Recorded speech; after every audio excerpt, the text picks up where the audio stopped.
ঈদের ছুটি শেষে লালমনিরহাট রেল স্টেশন থেকে যেভাবে ট্রেন চলাচল শুরু হবে, আসুন সে বিষয়ে বিস্তারিত জেনে নেই। ঈদ মুবারক। পবিত্র ঈদুল ফিতর উপলক্ষে সারা দেশে ট্রেন চলাচল বন্ধ রয়েছে এবং ঈদের পরের দিন থেকে যথারীতি চলতে শুরু করবে ট্রেন।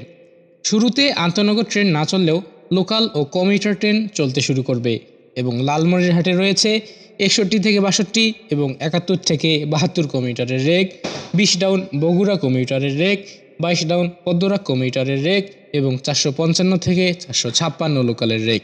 ঈদের ছুটি শেষে মানে ঈদুল ফিতরের পরের দিন লালমনিরহাট থেকে সর্বপ্রথম যাত্রা শুরু করবে সান্তাহার অভিমুখী 20 ডাউন বগুড়া কমিউটার ট্রেন।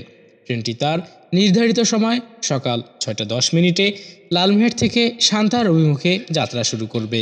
তার ঠিক 20 মিনিট পরে লালমনিরহাট থেকে বিরল অভিমুখে 61 নং দিনাজপুর কমিউটার ট্রেনটি লালমনিরহাট রেলওয়ে স্টেশন ছেড়ে যাবে এবং পার্বতীপুর থেকে ছেড়ে আসা 64 থেকে 65 নং বুড়িমারি কমিউটার ট্রেনটি সঠিক সময়ে মানে সকাল 8:40 লালমনিরহাট থেকে বুড়িমারি অভিমুখে যাত্রা শুরু করবে এবং ঈদের দিন রাতে 455 লোকাল ট্রেনের এমটি রেক বুড়িমারিতে যাবে এবং পরের দিন সকালে তার নির্ধারিত সময় সকাল 6টায় বুড়িমারি থেকে যাত্রী নিয়ে লালমনিরহাট অভিমুখে ছেড়ে আসবে এবং এরপর বেলা 11:20 বুড়িমারি থেকে ছাড়বে 66 কমিউটার ট্রেন এবং লালমনিরহাটে সে কোড চেঞ্জ করে 63 কোড নিয়ে সঠিক সময়ে দুপুর 2টায় লালমনিরহাট রেলওয়ে স্টেশন ছেড়ে যাবে।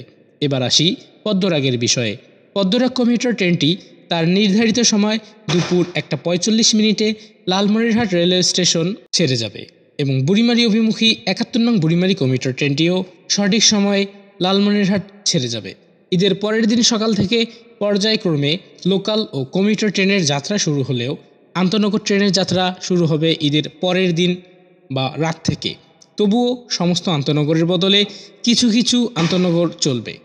আপনাদের সকলের ঈদ যাত্রা শুভ ও সুন্দর হোক। ধন্যবাদ।